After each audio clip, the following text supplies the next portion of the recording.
जिला पंचायत सागर के वार्ड क्रमांक 2 से सदस्य पद हेतु योग्य, शिक्षित, युवा, लगनशील, निष्ठावान एवं मिलनसार हम सबके प्रिय रविंद्र सिंह लोधी के चुनाव चिन्ह पतंग पर मुहर लगाकर भारी मतों से विजयी बनाए।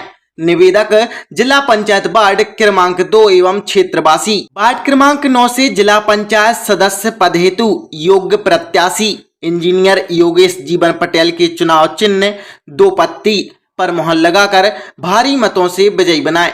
वार्ड क्रमांक 9 से जिला पंचायत सदस्य पद हेतु योग्य प्रत्याशी इंजीनियर योगेश जीवन पटेल के चुनाव चिन्ह 2 पत्ती पर मुहर लगाकर भारी मतों से विजयी बनाए। जनपद पंचायत रहली के वार्ड क्रमांक 10 गुंजोरा, उदयपुरा, झागरी, फुलर से जनपद सदस्य पद हेतु योग्य, ईमानदार, कर्मठ, लगनशील एवं अनुभवी प्रत्याशी आनंद चौधरी के चुनाव चिन्ह तख्ता पर मुहर लगाकर भारी बहुमतों से विजयी बनाए।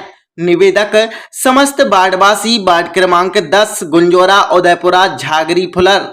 चुनाव आते ही अपने निजी उद्देश्यों और महत्वाकांक्षाओं को लेकर सैकड़ों प्रत्याशी चुनावी मैदान में उतर जाते हैं। जनता के सामने यह समस्या खड़ी हो जाती है कि वह आखिर वोट किस प्रत्याशी को दें। प्रत्याशियों के बीच में अच्छे बुरे का और अच्छे प्रत्याशियों के बीच में ज्यादा अच्छे प्रत्याशी का चयन करना एक मानसिक मेहनत का काम हो जाता है। लेकिन किस प्रत्याशी के काम और उसका व्यवहार ही ऐसी कसौटी है जिसके आधार पर आप उस प्रत्याशी को बाकी औरों से अलग कर सकते हैं और सामने उपलब्ध अनेक विकल्पों में से सर्वश्रेष्ठ विकल्प का चुनाव कर अपना प्रत्याशी चुन सकते हैं। उपरोक्त बात के अनुसार हम बात कर रहे हैं पंचायती चुनाव में सागर जिले के वार्ड क्रमांक 2 से जिला पंचायत का चुनाव लड़ रहे प्रत्याशी रविंद्र सिंह लोधी की। हमने जिला पंचायत सागर वार्ड 2 की जनता से विभिन्न प्रत्याशियों के विषय में पूछा तो लोगों ने बताया कि चुनाव में खड़े चारों प्रत्याशियों में से सबसे अधिक किसानों, मजदूरों और आम जनता की समस्याओं को शासन प्रशासन के समक्ष रखने वाला प्रत्याशी रविंद्र सिंह लोधी है, जिनका चुनाव चिन्ह पतंग है।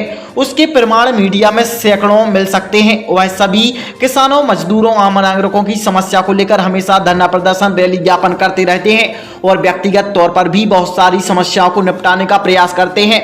इसलिए जनता के द्वारा अनुरोध करने पर ही वह चुनाव में खड़े हुए हैं। उपरोक्त कवरेज से जनता के मत और प्रत्याशी के साक्षात्कार से कई चीजें स्पष्ट हो जाती हैं कि जनता को ऐसे प्रत्याशियों को चुनना चाहिए जिसके मन में जनता की समस्या के प्रति सहानुभूति, विकास करने की प्रभावी योजना और सबको साथ लेकर चलने का स्वाभाविक कौशल हो। वही मेरी किसी से बात छुपी थोड़ी है कि हम कोई नए नहीं हैं क्षेत्र में। इन सारी समस्याओं को लेकर पहले से हम लोग प्रयासरत रहे हैं और आगे भी रहेंगे।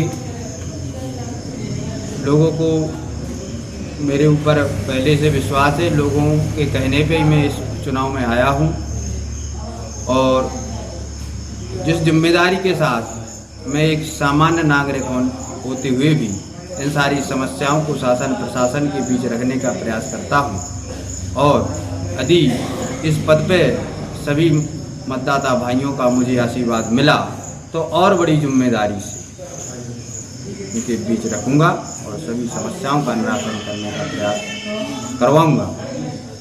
ऐसा मुझे विश्वास है कि सभी मतदाता और क्षेत्रवासी मेरी निष्ठा और कार्य करने की जो मेरी शैली है उसके कारण मुझे अपना अमूल्य मत अवश्य देंगे, ऐसा मैं मानता हूँ। साहब जी, कोई बात है हम नागरिकों से छुपी नहीं है कि मैं पिछले कई वर्षों से चाहे किसानों की समस्या हो, आम नागरिकों की समस्या हो, इनकी लड़ाई हमेशा लड़ते रहते हैं। तो यदि हमारे लिए माताओं बहनों का, बुजुर्गों का, मेरे हम उम्र साथियों का आशीर्वाद मिला और जनप्रतिनिधि के रूप में मुझे जिला पंचायत पहुंचाने का सहयोग मिला तो मैं इन सारी समस्याओं को शासन प्रशासन के बीच बड़ी दमदारी और जिम्मेदारी से रखकर इन सारी समस्याओं का निराकरण करने का प्रयास करूंगा। चाहे किसानों की समस्या हो, पेयजल की समस्या हो और कृषि उपयोगी सिंचाई की जल की समस्या हो, ऐसी तमाम क्षेत्र की जो समस्याएं हैं आम नागरिकों की, उनको शासन प्रशासन में बड़ी मजबूती के साथ जिम्मेदारी से रख के एक जनप्रतिनिधि का फर्ज अदा करूँगा।